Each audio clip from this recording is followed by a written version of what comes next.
Muy buenos días.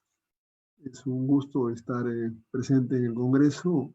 Agradezco muchísimo la invitación del doctor Luis Pérez y del doctor Elber Bravo, el mejor alumno que he tenido en los años que enseñé en psicología. Bueno, y ahora un excelente profesional. Vamos a empezar con nuestro tema, que como van a ver ustedes a lo largo del trabajo, más se centra en algunos de los aspectos de los puntos que aquí mencionamos, por motivos obvios, ¿no? Vamos a la introducción. Para nuestro criterio, este año 2020 ha sido un año disruptivo. Disruptivo porque tenemos aspectos positivos y aspectos negativos, aunque pueda parecer que no es así. Vamos primero a lo negativo. Una enfermedad desconocida, cuyo origen se discute y cuyo tratamiento ha merecido ensayos y que no necesariamente ha sido efectivo en muchas personas. Luego la muerte, ligada con esto, la incertidumbre, luego vamos a hablar más adelante acerca de la incertidumbre, la vamos a explicar, los cambios abruptos en el estilo de vida de quienes estábamos acostumbrados a movilizarnos de un lugar a otro, viajar, etcétera, para nuestro trabajo lo hemos interrumpido, y estamos en casa. El aislamiento social, que significa estar, pues, mantener la distancia social en la vía pública, etcétera. El impacto económico que ha conllevado esta crisis, esta situación. No me voy a extender en ese aspecto porque no es motivo de la conferencia. Y luego el miedo que evidentemente las personas sienten con respecto a lo que puede pasar frente a la adquisición, a contagio con el virus, ¿no? Pero en el plano de lo positivo, esta situación ha sido un catalizador tecnológico, porque ha permitido el desarrollo de las tecnologías y muchas de ellas han incrementado inclusive las prestaciones que dan. La alfabetización digital, porque conozco gente que era muy renuente a trabajar con redes y a trabajar con plataformas, y que ahora, por obligación, se ha visto impulsada a entender lo que son todos estos recursos y a trabajar con ellos. Luego la revolución digital, sin precedentes, ¿no? Porque se han creado nuevas plataformas, se ha revolucionado al fin y al cabo el entorno digital. Se ha acelerado, pero por otro lado también en el plano de los científicos, se ha acelerado la investigación. Se ha incrementado la colaboración de la ciencia, porque ahora, dada la situación, es mucho más, no les digo que más fácil, sino que de alguna forma hay mucha mayor presión para colaborar entre colegas de distintos países. Y esto también está ligado con el crecimiento exponencial de las oportunidades de capacitación. Ahora, para cualquiera de nosotros es muy fácil acceder a cursos gratuitos, a seminarios gratuitos, a congresos internacionales como el que estamos teniendo ahora, gratuitos, cosa que antes no era posible. Esa es la parte positiva. Este es un modelo de lo que son las redes sociales. Yo no lo voy a explicar en detalle, solamente voy a plantear la idea de que un individuo con características sociales y culturales y con rasgos específicos en el plano psicológico se conecta con otras personas para conformar una red social, obviamente mediando aquí recursos tecnológicos. Luego, a su vez, se conecta con sujetos que están interconectados con otros y el asunto llega, digamos, a establecer un conjunto de conexiones múltiples. Hace algunos años había una teoría que se llamaba de los 6 pasos, que señalaba que es posible que nos encontremos con alguien si vamos buscando de persona en persona y a través de 6 personas le ubicamos. Ahora esto se ha abreviado con el desarrollo de la tecnología.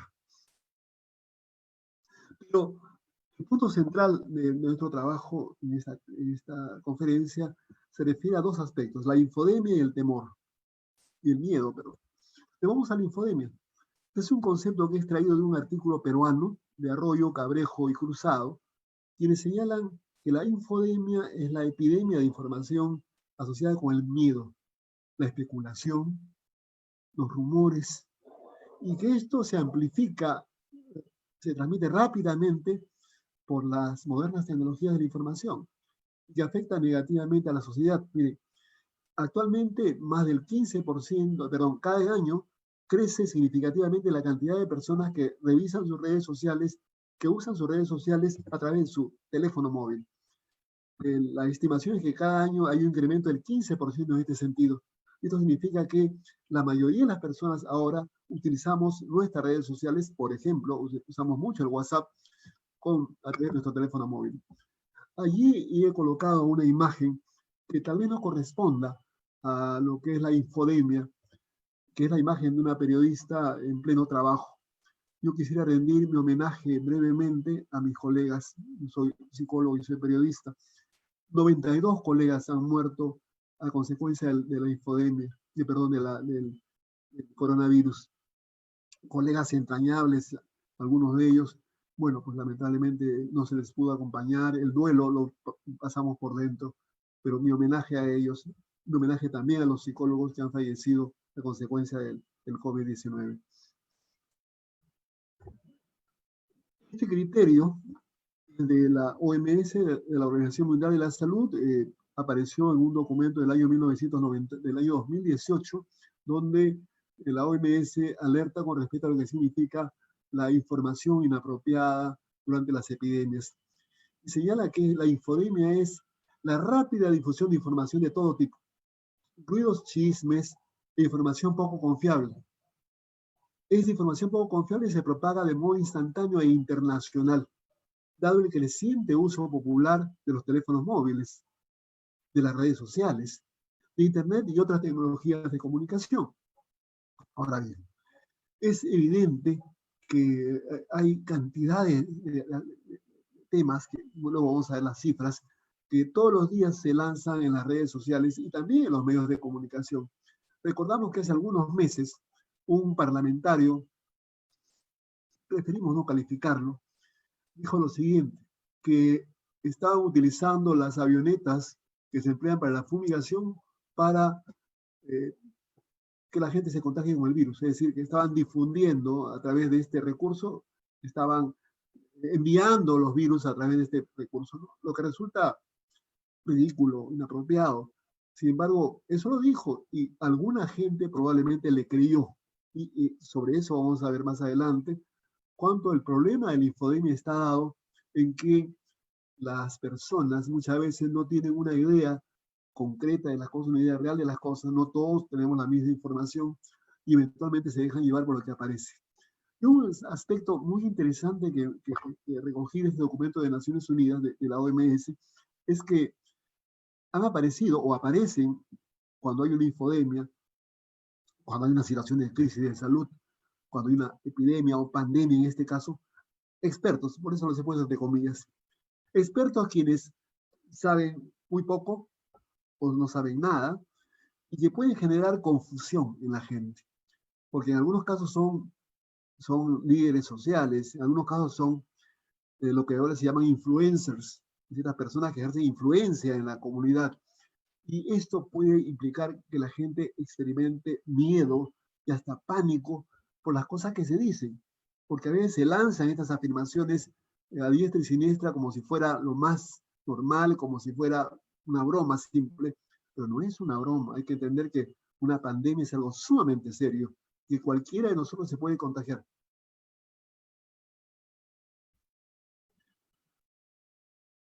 ¿Qué implica la infodemia? Según Arroyo, Cabrejo y Cruzado, en un trabajo de este año, ellos mencionan que el porqué de la infodemia, qué está pasando para que la infodemia se haga efectiva o tenga efecto en la población, sobre todo esto último.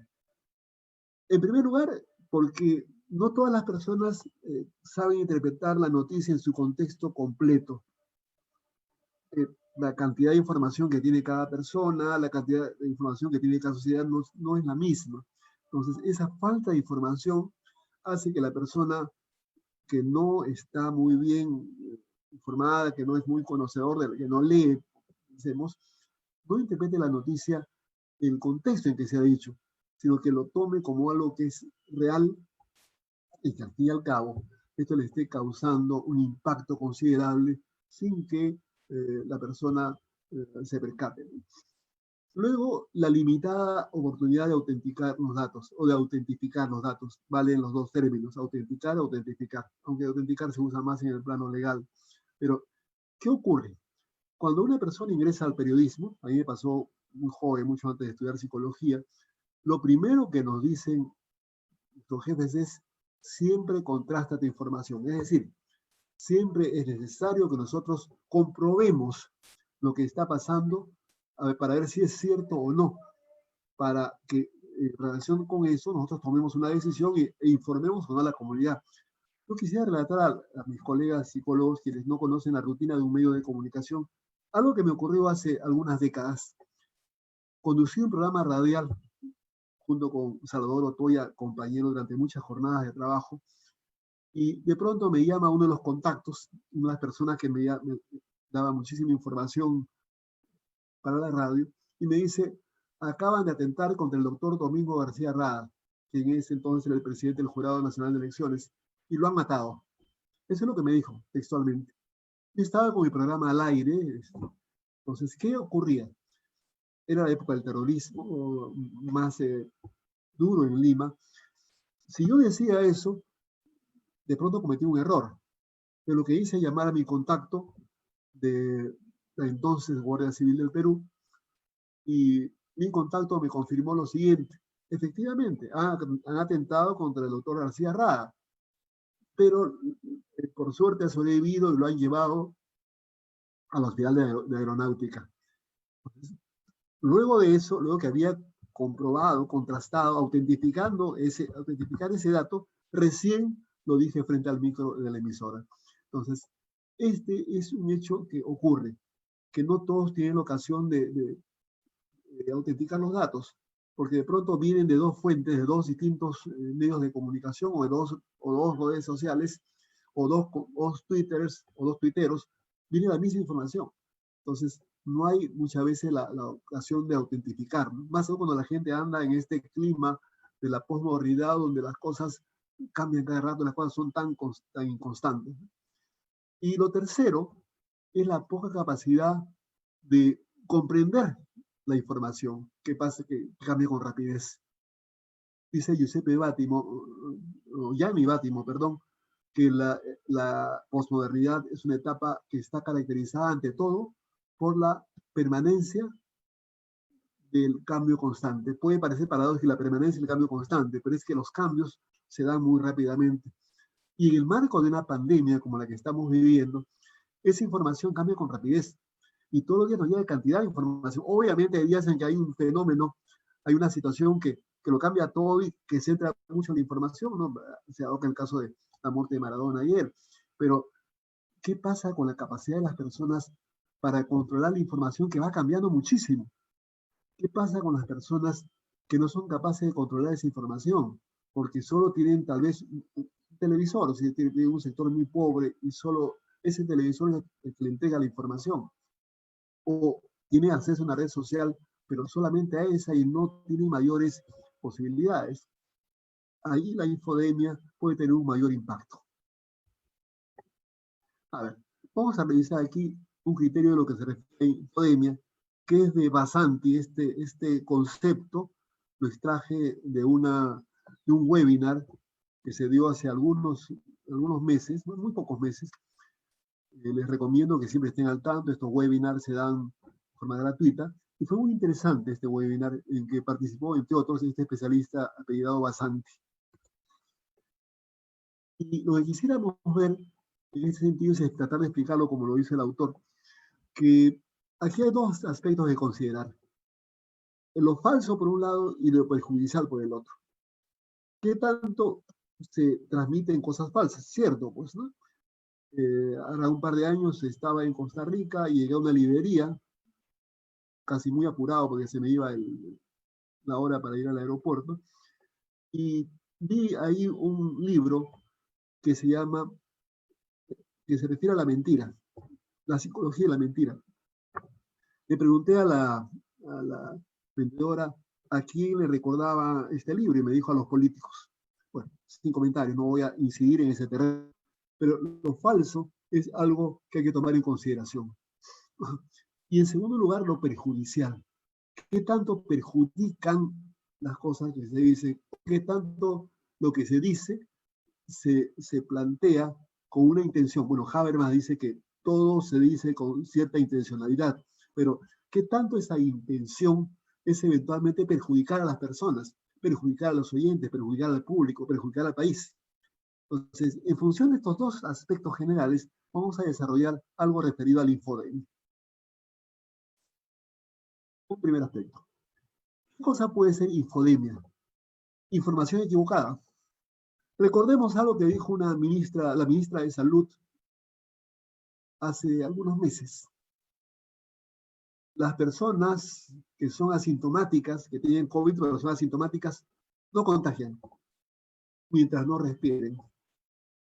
Me inhibo de mi juicio al respecto, pero dijo eso. Es a todas luces inapropiado, ¿no? Ahora bien, errores no intencionales. Puede pasar, ¿no? Todos nos equivocamos alguna vez. Es más, es algo normal que una persona se pueda equivocar porque le faltó información, por una u otra razón. Y lo importante es que lo que implicando madurez, la persona sepa reconocer que se equivocó. Entonces, errores no intencionales. Una leyenda de foto.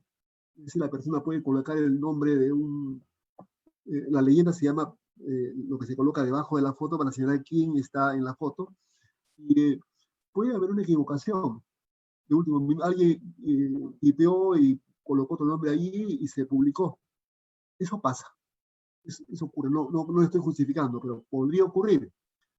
Luego puede haber un error de fechas. A veces la persona no está informada, ¿no? Recuerdo, escuchaba una vez a un locutor de radio que estaba presentando las canciones y dijo, por ejemplo, esta canción de Roberto Carlos ganó el Festival de San Remo del año 75. La canción se llama Canzone per te. Y el 75 no lo ganó Roberto Carlos, lo ganó mucho antes. Es que la persona no sabía, no se había informado. Teniendo ahora a la mano la computadora donde podemos averiguar todo eso. Las estadísticas que no están bien consignadas. Con las estadísticas se puede mentir, porque no se toman en cuenta, porque no se interpretan adecuadamente, porque no se toman en el contexto en que han sido tomadas las pruebas. No se puede decir algo sobre la población de Lima con una encuesta que se ha tomado hace 20 años para referirla hoy día, porque no registra lo mismo, porque la sociedad ha cambiado muchísimo, entre otras cosas. Lo otro puede ser la traducción inexacta, porque pasa, no somos traductores, o el propio traductor puede equivocarse eventualmente. Una traducción inexacta, no es lo mismo decir una palabra que la otra. Les doy un par de ejemplos. Una periodista extranjera que tenía una columna en el diario La Prensa hace algunos años, comentaba en uno de sus escritos que lo más difícil para ella fue entender la real connotación que tenía la palabra ya en nuestro medio, hasta que después lo comprendió. En la Segunda Guerra Mundial, los soviéticos distinguían o lograban encontrar quién era un espía algunas veces, salvo que hubiera sido alguien que hubiera vivido en Rusia, porque hay palabras en ruso que nadie las pronuncia como un ruso. La palabra vida, la palabra rising, yo la pronuncio como alguien que aprendió el idioma, pero no soy ruso. Entonces, un ruso la pronuncia de un modo especial porque es un sonido muy distinto al que tenemos. Entonces, y el otro es la traducción, ¿no? Se dice que el portugués es muy parecido al español, pero hay lo que se llama falsos amigos. Es decir, que hay palabras que pueden significar una cosa en portugués y otra cosa muy diferente en portugués. No voy a decir el contexto, pero en alguna ocasión una persona confundió la palabra camisinha. Camisinha significa preservativo. Y esta persona se fue a un bazar en Sao Paulo y pidió una camisinha. Y la gente se rió porque ahí no vendían preservativos. Él pensó que era como el terminal iña se emplea habitualmente como diminutivo, dijo, bueno, pues será una camisa pequeña, ¿no? Ahora bien, también se considera aquí dentro de lo falso las bromas tomadas en serio, porque Las bromas son solamente eso, son cosas que se dicen como parte de el lenguaje vital que tenemos todos nosotros, pero en algún caso esas bromas se pueden tomar como que son algo serio. Por otro lado, habíamos hablado de lo perjudicial. Aquí está la información maliciosa. Esa información maliciosa se refiere a la publicación deliberada de información privada o información íntima. Hay una diferencia de lo que es privado y lo que es íntimo. Pero esa información privada o íntima no es de interés público, sin embargo se difunde. Y se difunde ligándolo con, en este caso, algún asunto de salud. No voy a poner ejemplos al respecto, pero la vida privada de una persona, la vida íntima de una persona, lo que pasa en una pareja es su vida, no es la vida de nadie más. Y esa información se revela. O se cambia deliberadamente una foto de contexto o un video de contexto. Yo recuerdo que en alguna ocasión se mostraba un video y se decía, esto es lo que ha pasado con los policías, siempre han sido agresivos. Mentira. Ese video estaba mostrando la reacción de un policía frente a la agresión a pedradas de una multitud. Entonces, eso, cuando se toma fuera de contexto, no explica las cosas con claridad. Y luego, cuando a veces se cambian las fechas de un determinado contenido, ¿no? Por ejemplo, se dice la Segunda Guerra Mundial durante el año 1960, y la Segunda Guerra Mundial acabó en 1945. Pero eso es cuestión de información maliciosa. Y aquí cabría también mencionar, no sé en qué plano, yo lo pondría aquí, tal vez, o más bien en la equivocada, la que está ocurriendo con el metalenguaje terrorista. Muchas veces se dice ahora, tal población a justicia. No, en una comunidad mataron a una persona, no le están justiciando, le están asesinando. Pero esa palabra justiciamiento lamentablemente la difundió el terrorismo en nuestro país. Felizmente que. Bueno, la desinformación. Aquí se mezclan, por eso va la naturaleza de este gráfico, se mezcla lo falso con lo perjudicial. En la desinformación, ¿qué puede ocurrir?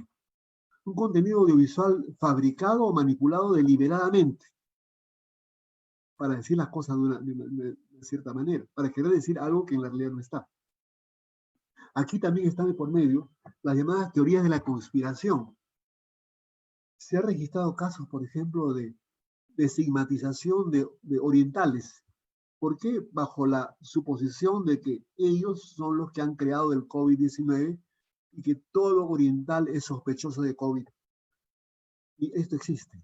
Esa es la teoría de la conspiración, que se han dado en muchos casos, ¿no? O los rumores que se crean intencionalmente también. Porque una cosa es que corra un rumor porque se dijo algo y luego fue corriendo de persona en persona y se transformaron las cosas. Pero cosa muy diferente es que ese rumor se cree, como ocurre, que se crea, que se lanza un globo de ensayo por motivos de diverso tipo, ¿no? En realidad, ¿cómo se construye? Creo que dije algo que viene apropiado. ¿Cómo se construye la realidad de la infodemia? Esa es la idea. La realidad de la infodemia se construye a partir de 3 aspectos que vamos a mencionar aquí. Para empezar, el criterio de verosimilitud. Una cosa es la verdad. La verdad es aquello que resulta cierto. Lo verosímil es aquello que tiene apariencia de cierto. Cuando se inició la pandemia, cuando todavía no era calificado como pandemia por la OMS, se habló que esto se debía a que en la China la gente consume en algunos lugares murciélagos, y que era bueno, un virus que tenía el murciélago y de ahí, bueno, eso tiene rasgos de verosimilitud. O que se había dado en los mercados de Wuhan, porque también ahí en algunos, en Wuhan y en otros lugares de China, están en la práctica las personas están comprando elementos que no son comunes para su consumo en nuestro medio, como insectos, etcétera, etcétera, ¿no? Ahora bien, Luego, habría que enfocarnos en lo segundo, que es lo falso. No solamente es lo verosímil, porque se incide en lo que parece verdad, lo que aparenta ser verdad, y se incide en lo falso, en aquello que es abiertamente falso, y se incide en lo incierto, porque nadie sabe lo que ocurre con determinada situación. Nadie sabe efectivamente lo que es el COVID-19. Hay estudios, se lo ha identificado, nadie lo ha visto en todo caso, pero diríamos, hay una incertidumbre al respecto. Hablaremos de la incertidumbre mucho más adelante.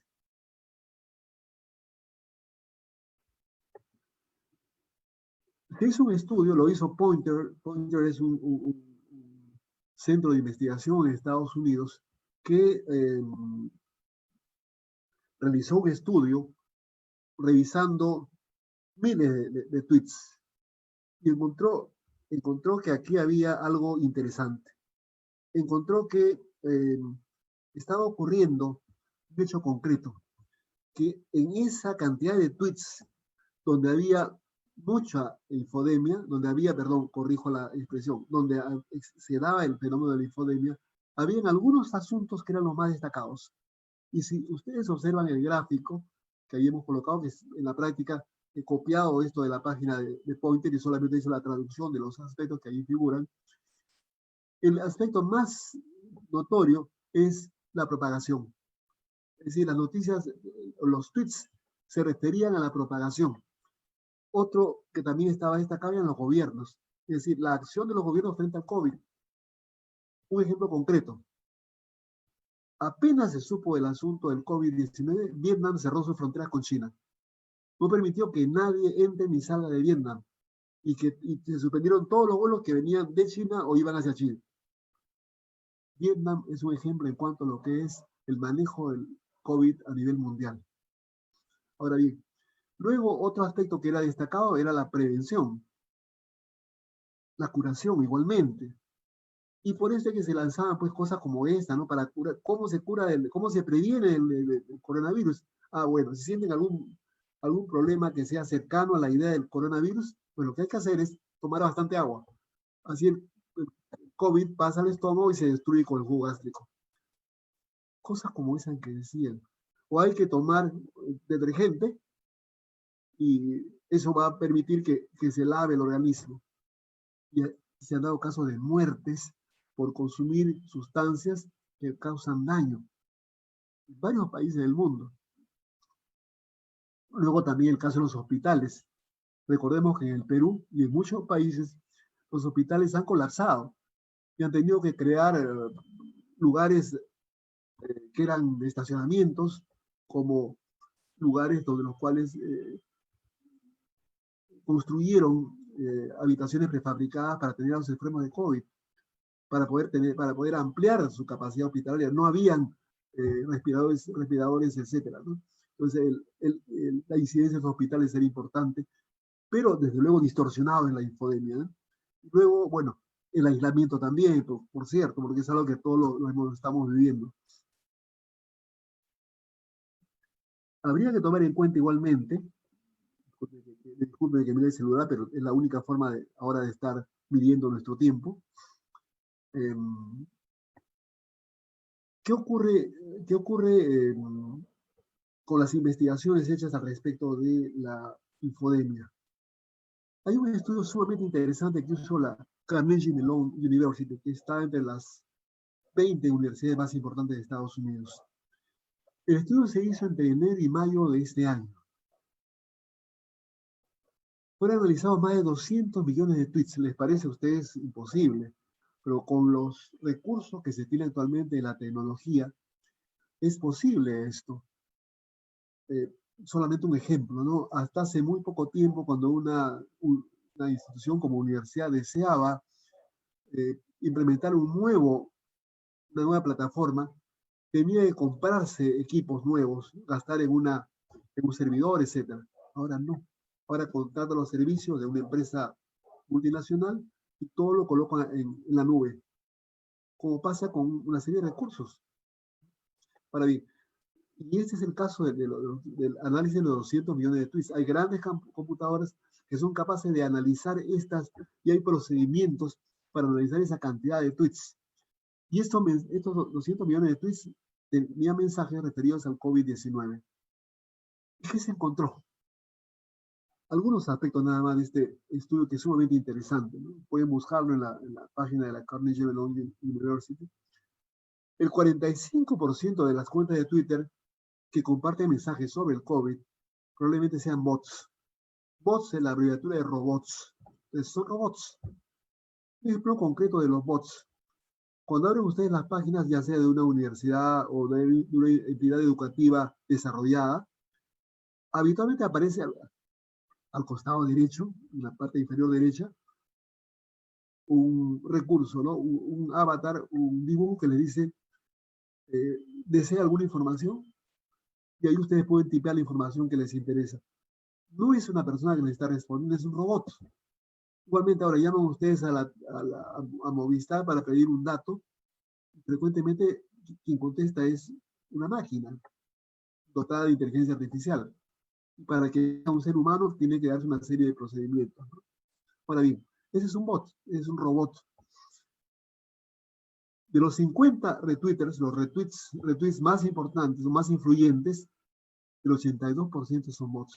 Es decir, de cada 10 mensajes que dan estos 50 personas más influyentes, estos influencers, el 82%, el 8 de cada 10 son robots.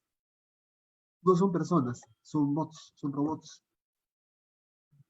Es decir, de estos 50 retweeters, 8 de cada 10 no son personas, son robots. De los 1000 retweeters principales, de las 1000 personas, aparentemente, de las 1000 cuentas, para decir un modo más fácil de Twitter que responden, el 62% son bots.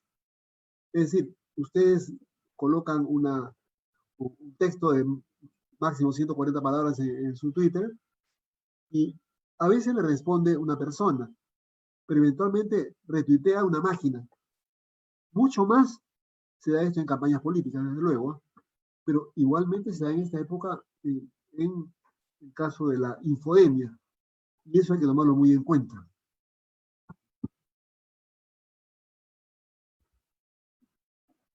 ¿Qué pasa con el manejo de la crisis por parte de los medios de comunicación? ¿Cómo han manejado la crisis los medios de comunicación? El estudio que están viendo en pantalla se hizo con 371 líderes de opinión en América Latina, en varios países de América Latina, solamente los que figuran allí: Argentina, Bolivia, Brasil, Chile, Colombia, Ecuador, México, Perú, y líderes de América Central y el Caribe. Ahora bien, ¿qué se encontró? No vamos a desarrollar todo lo que allí aparece por motivos de tiempo, vamos a solamente incidir en un aspecto. Hay una medición que se refiere a agosto de este año, la que aparece hacia el lado derecho, cuyo título no está apareciendo probablemente en sus pantallas, se refiere a una medición que se hizo antes. Y se encuentra lo siguiente, que hacia el mes de agosto, que es el más cercano a nosotros, la cantidad de personas, de estas personas que son líderes de opinión en América Latina, encuentran que los medios de comunicación han manejado inapropiadamente su crisis. Han trabajado inapropiadamente lo referido a la crisis. ¿Por qué? Porque han difundido información falsa, porque se han apurado en decir cosas, porque de pronto han anotado, han transmitido cosas que no lo eran. Yo recuerdo solamente un hecho que lo voy a mencionar. Un diario local decía, en la conferencia de prensa de ayer del presidente de la República, se refería a Martín Vizcarra, y lo que él hacía no era una conferencia de prensa durante el COVID. Lo que él hacía era, aparentemente, pedía información preguntas de algunos medios, y él solamente respondía luego que se habían seleccionado esas preguntas. Y eso no se llama conferencia de prensa en el periodismo. Pero este medio decía, en la conferencia de prensa del presidente, lo pudo haber dicho de otra forma. Entonces, la credibilidad de los medios, en algunos casos, y en varios países, se ha visto mermada por esa falta de manejo apropiado de la crisis.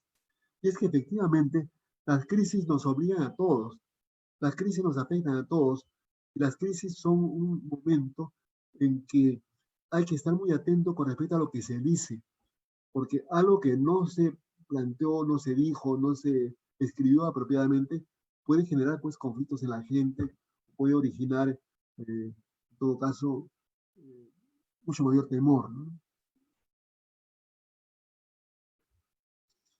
Veamos qué pasó aquí.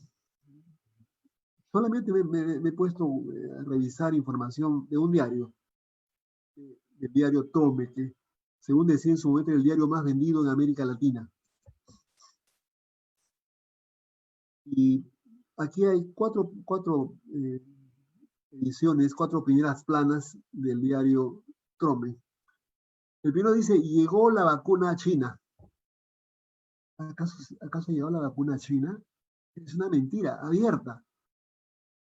Lo que ha llegado es un recurso para medir qué tanto eso que no se llama todavía vacuna, sino que es un prototipo, qué tanto eso puede ser efectivo o no. Esa es la idea, pero no es vacuna. Después, traerán 30 millones de vacunas. No se había dado nada todavía, no se había conseguido ningún arreglo, etc.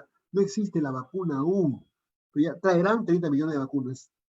Ahora sabe que no van a traer las 30 millones. Estados Unidos prepara posible distribución de vacuna en octubre. Abierta mentira. Y en Estados Unidos, que es uno de los países más desarrollados del mundo, se tiene todavía la vacuna. Se calcula que tal vez hacia el mes de diciembre, tal vez o hacia el mes de enero, se puede contar ya con una vacuna que esté lo suficientemente fiscalizada, analizada científicamente para ver que es efectiva. Y falta probar algo más que lo escuché decir un infectólogo el otro día. Falta probar qué tanto se producen efectos no deseados, porque por cada 100.000 personas a las que se aplica una vacuna siempre hay efectos no deseados en algunas. Falta ver ese aspecto. Y luego decía aquí, la vacuna nos salvará. Sí, pues es posible que no. Pero fíjense que eso también es falso, ¿no? ¿A quién va a salvar una vacuna? A aquella persona que se la aplicó, por cierto. Pero la vacuna no va a salvar a todos. Eso es un absurdo. Entonces, se, se ha dicho algo que no es lo apropiado en este caso. Se ha querido decir tal vez que la vacuna va a ser un recurso importante para que los seres humanos estén mejor. Eso es evidente, ¿no? Yo no niego el papel de las vacunas, pero eso no quiere decir que las vacunas van a salvar a todos. Hay riesgos en alguna gente, sobre todo. Y también está el asunto siguiente, ¿no? Que existen a nivel mundial y también en el Perú personas que se oponen a las vacunas. Es todo un movimiento antivacunas que ustedes lo pueden ver si revisan en internet. Vamos a la parte del miedo ante el COVID-19. El miedo lo podemos experimentar todos nosotros, no lo experimenta nadie, no dejamos de experimentarlo. Este es un estudio que hizo en el Perú Datum para saber cuáles eran, entre otros aspectos que examina Datum, estaban los sentimientos generados frente al COVID. Y ciertamente, esta clasificación no lo ha hecho un psicólogo, probablemente aquí hay algunas sugerencias que hacer, hay algunas consideraciones desde el punto de vista teórico o aplicado para decir que no muestran lo que es en la vida real el comportamiento humano. Pero bueno, es la idea de tratar de entender, según Datum, cómo se sentía la gente frente al COVID, por lo menos en este aspecto de la encuesta. Y lo primero era el estrés. 45% de la persona experimentaba estrés frente al COVID. El temor cuando tenía que salir a la calle, cuando iba a trabajar, peor aún en el caso de los médicos, ¿no? Los médicos menores de 60, porque en algunas instituciones como el Hospital de Bagliati, los médicos mayores de 60 han quedado en casa. Luego, pena o tristeza, sí, 39% de personas. Es evidente, ¿no? La tristeza porque murió un familiar, murió un amigo, lamentablemente no se le puede acompañar a su familia siquiera en ese momento en que la persona viajaba al destino de la eternidad, porque no es posible, porque hay una posibilidad de contagio y más aún, En el caso de las personas que murieron con COVID, ni siquiera se le acompañó, sino que le entregan a la familia las cenizas. No ha visto al enfermo durante la etapa terminal. Luego la decepción, 38%. Decepción de pronto porque no se toman las medidas apropiadas, ¿no? Recuerdo dos casos, que puedo mencionar aquí porque la gente puede sentirse decepcionada. Una entidad logró, luego de una colecta, comprar respiradores en el exterior. Y le demoraron mucho tiempo en la aduana para entregarlos. Esa demora no tenía justificación. Esa demora inapropiada. La decepción puede pasar en muchos casos, ¿sabes? Pero ocurre en este caso frente a situaciones como esa, ¿no? O cómo es posible que en plena etapa de la pandemia se cometieran actos de corrupción, comprando productos a mayor precio del que realmente tenía. O diciendo que se distribuían productos que no se daban. O dándole el bono a gente que no lo merecía. Entonces, de ahí venía la decepción. Luego el factor intranquilidad o nerviosismo. ¿Qué tanto las personas se sentían intranquilas, sentían nerviosas frente al COVID? 32%. Vamos por eso. Y ahora, vayamos a la parte inferior. No tocamos todavía el miedo. En cuanto a la rabia, 18%. Rabia, pues, ¿qué hacer con un familiar que enfermó de COVID? Tratar de que tenga la mejor atención posible, pero da rabia que se contagie, pues es normal que se experimente eso. La expectativa, ¿qué va a pasar con el COVID? ¿Cuándo se irá? ¿Y qué pasará después, no? Todas las conductas o la vía post-COVID. Algunos dicen que va a ser difícil esa adaptación. Pero aquí hay un porcentaje de personas que experimentaban miedo, temor, el 26%. Bueno, casi la cuarta parte de los entrevistados por esta entidad, por Datum. Pues ahí viene un indicador interesante. La gente tiene temor. Si alguien que está en la cola en un banco empieza a toser, ya es estigmatizado, ya se aleja la gente mucho más de ellos. ¿Por qué? Porque piensa que podría estar contagiado. Aunque a la hora de ingresar al banco siempre les toman la temperatura, ¿no? Salvo que vea el cajero automático en horas fuera de atención. Pero ahí hay un indicador de que la gente siente temor. Pero el miedo, en todo caso, es una reacción normal. El miedo ocurre en situaciones como esta, lo que vemos en pantalla, ¿no? Alguien ve una serpiente. Claro, hay gente que le tiene miedo y hay gente que le tiene pánico a las serpientes. Hay que tener precaución, por lo menos, ¿no? Pero hay esa sensación de miedo, que es una reacción normal, que es una reacción instintiva para protegerse frente a las cosas que son inesperadas o que son poco comprendidas, tal como lo dice Leduc. Pero lo cierto es que no es solamente la amígdala, como decía antes, donde se experimenta el miedo, sino que la sensación de amenaza viene de la corteza cerebral, que es donde tenemos nosotros la capacidad intelectual, como ustedes lo saben. Ahora bien, ese juicio cortical es el que puede decidir si algo significa miedo o no. Si sabemos identificar las cosas, si debemos entender bien la situación. Encontrarse que estamos en un lugar solitario en la noche y se acerca un sujeto rápidamente hacia nosotros, tenemos toda la razón para pensar que es un delincuente. Pero de pronto no es un delincuente, es una persona que no se acerca a nosotros, sino que quiere llegar rápido a su casa, por alguna razón. Pero las confusiones ocurren. Otro aspecto que está ligado con eso es el estrés. El estrés también es una reacción fisiológica del organismo, normal. Es un mecanismo de defensa, como dice Celes, para afrontar situaciones que se perciben como amenazas, situaciones que tienen una demanda incrementada de atención. Y ocurre el estrés postraumático, pensemos como algo.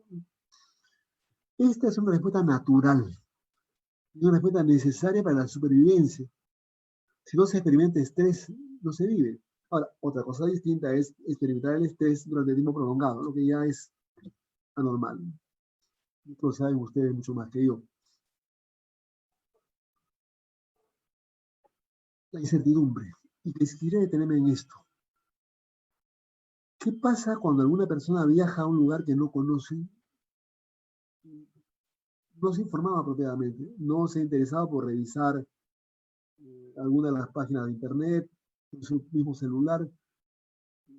¿Qué cosa va a encontrar en ese lugar? De pronto se aloja en un hotel, el primer hotel que encontró, ahí se alojó, y bueno, quiere salir a caminar, pero tiene el temor de que se puede perder porque está en un lugar desconocido. Peor aún si se habla un idioma que no conoce. Entonces, camina. No puede hacerlo de aquel cuento de hadas donde la persona iba poniendo sus pedacitos de pan para que la encontraran, ¿no? Eso no ocurre. Pero la persona puede tomar precauciones. Pero en todo caso, cuando hay un evento externo que la persona experimenta y que sale de sus esquemas mentales, ahí puede haber una incertidumbre. Incertidumbre puede tener eh, sus expresiones en cosas mucho más simples o en muchas cosas más complejas. Pero es el momento en que las personas experimentan algo que está más allá de sus esquemas mentales, algo más allá de lo que conocen. Esa incertidumbre puede ligarse con el riesgo. Así, por ejemplo, Beck señala que si el primero se puede calcular, si el riesgo se puede calcular, la incertidumbre apunta a lo desconocido, porque está fuera de nuestros esquemas mentales. Pensemos, la incertidumbre. Ir de un lugar a otro, facilito. A alguien le decimos que vaya en Lima de la Plaza San Martín hasta la Plaza 2 de Mayo. No hay algo más difícil, que vaya de la Plaza San Martín hacia la Plaza Nuevo Cápac. De pronto lo hace fácilmente. Pero ¿qué pasa si la zona de la ciudad no está acostumbrada para el sujeto? ¿Qué pasa si vive muy lejos? ¿Qué pasa si es un migrante que llegó al cerro, a vivir en el cerro San Cosme, trabaja en el mercado de frutas y su vida es eso, de un lugar al otro, pero no sabe lo que es el Yoke Plaza, no sabe lo que es Plaza Norte, no sabe lo que son el centro, no sabe lo que es el centro de Lima? ¿Qué ocurre en esos casos con la persona? ¿En qué medida se da un estado de incertidumbre? Entonces aquí habría que considerar que se produce la incertidumbre. Si tenemos tiempo, veremos luego cómo superar la incertidumbre en esta época. Y hay incertidumbre en esta época, ¿no? Veamos. ¿Por qué el miedo ante el COVID-19? En primer lugar está el factor miedo. El miedo a lo que nos pueda pasar a nosotros o a lo que nos pueda pasar a la familia. A veces esto va por el lado de la negación, ¿no? Por ese famoso criterio que tienen algunas personas que dicen, bueno, a mí no me va a pasar, pues, y salgo sin mascarilla, no me interesa, porque soy fuerte. Hace algunos meses se enfermaron dos personas que conozco, madre e hijo. El hijo atlético. La madre sobrevivió, el hijo atlético murió, porque tenía un factor de riesgo que la familia no sabía. Bueno, entonces habría que ver aquí qué factores contribuyen a este miedo. La muerte, por cierto, ¿no? Mueren los amigos, muere la familia. El Perú tiene el índice de muertes por millón de habitantes más grande de América Latina. Esto es así. Hasta ayer, por lo menos, me escuché a un especialista decirlo. Es posible que esto cambie.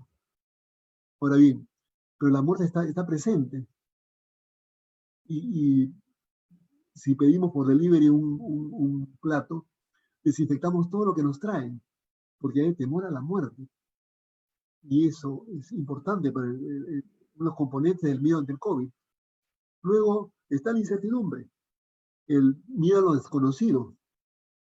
Y habría que considerar también el miedo, en cuanto al miedo, el factor de la infodemia. La infodemia con sus visiones inapropiadas de la sociedad o con sus eh, criterios distorsionados, lleva a que la gente a veces crea en cosas tan ridículas como que comiendo lúcuma se va a salvar del COVID-19 o cosas por el estilo, ¿no? No están midiendo mi tiempo, creo que tengo ya casi 40 minutos. Bueno, Sí, doctor, le queda 5 minutos aproximadamente. 5 minutos. Bueno, tengo tiempo para terminar. Ya no les voy a pasar el video sobre incertidumbre, pero sí quisiera avanzar en esta partecita, ¿no? Investigación. Realizó una muestra de más de 3.400 personas en España. 70% de estas personas se sintieron nerviosas en las primeras semanas. Los más jóvenes eran los más afectados, con síntomas de ansiedad, depresión y sintomatología somática. Los mayores de 60, más tranquilos y emociones más controladas. Las 3/4 de los encuestados sienten que les falta compañía, y eso nos falta a todos. El abrazo del amigo, por ejemplo, nos hace falta. Y finalmente, en Perú se ha investigado sobre el COVID-19. No he querido extenderme, no quiero extenderme al respecto porque el tiempo es muy corto. Solamente he elegido esto que se hizo hace muy poco. Estos autores, Huarcaya Victoria, Villarreal Segarra, Luna Cuadros y Podestá, adaptaron, revisaron una escala de miedo al coronavirus hecha en el exterior y la validaron en el Perú. Entonces, esta es una escala que ya se puede usar para que los colegas que son investigadores les interesa buscar aspectos que analizar sobre el COVID, estudien esto, ¿no? Y analicen qué pasa con sus pacientes o qué pasa con una muestra y luego la publican en una revista especializada, que también esto es importante para el desarrollo de la ciencia. Entonces, creo que ya estamos con el tiempo justo. Eh, Apliquen esta escala de miedo, lean, revisen información. Muchas editoriales extranjeras ahora han abierto información referida al COVID-19. La pueden leer fácilmente. Voy a dejar de lado este video para cómo afrontar la incertidumbre porque dura 7 minutos y ya estamos contra el tiempo. Muchas gracias por su gentil atención. Bueno, muchísimas gracias a usted, doctor Amaro, por esta conferencia tan interesante sobre las redes sociales, infodemia y el miedo ante el COVID-19. Bueno, de parte del Colegio de Psicólogos, en verdad, un honor y esperamos tenerlo en otra oportunidad. Un gusto para con ustedes desde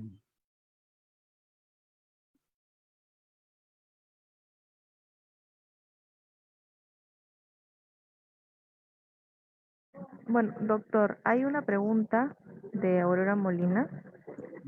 Es, ¿qué opina de las gotitas salvadoras y del uso de la ivermectina? ¿Cómo es posible inducir a la gente a hacer su propia medicación? Yo respondería con un estudio que se hizo en Australia hace poco tiempo, no este año, hace pocos años. Se encontró que uno de los más graves problemas de salud que existían era la automedicación. Y bueno, inclusive hay un video muy gracioso que pasa en internet donde una persona sale de su casa y está disfrazada como médico y todos le dicen buenos días doctor, buenos días doctor, buenos días doctora. ¿Qué pasa? Que esta persona recomienda, ¿no? ¿Cuántas veces nos ha pasado a nosotros que, está resfriado, toma esto porque va a caer bien? Pero el único que puede recetar es un médico. En otros países el psicólogo receta, aquí el médico receta. Pero ese médico sabe a quién lo receta porque cada caso es individual. Lo que a una persona le hizo bien, a otra le puede causar un daño irreparable. De tal modo que no hay que automedicarse. Lo más importante, yo no soy médico para opinar sobre el aspecto de la ivermectina, pero sí quisiera decir en el sentido de la automedicación. Lo mejor es consultar a un especialista siempre. Ahora es complicado porque la consulta hospitalaria está restringida y hay teleconsulta en muchos casos, pero es lo mejor consultar con un médico. Tampoco con un farmacéutico, porque el farmacéutico conoce con respecto a lo que son los químicos, pero no conoce lo que significa el cuerpo humano como lo conoce un médico, ¿no? Entonces, yo estoy en contra de esto de la automedicación. Es lo mejor consultar a un especialista. Y si se trata de la psicología, por cierto, se lo digo siempre a la gente que no conoce el asunto, el primer paso cuando hay un asunto referido al comportamiento del ser humano es ir al psicólogo. Porque hay gente que piensa que el psiquiatra tiene la solución, y no, el psiquiatra, con todo lo respetable que es un médico que se especializa en lo suyo durante 3 años en un hospital psiquiátrico, pero no conoce el comportamiento como los psicólogos.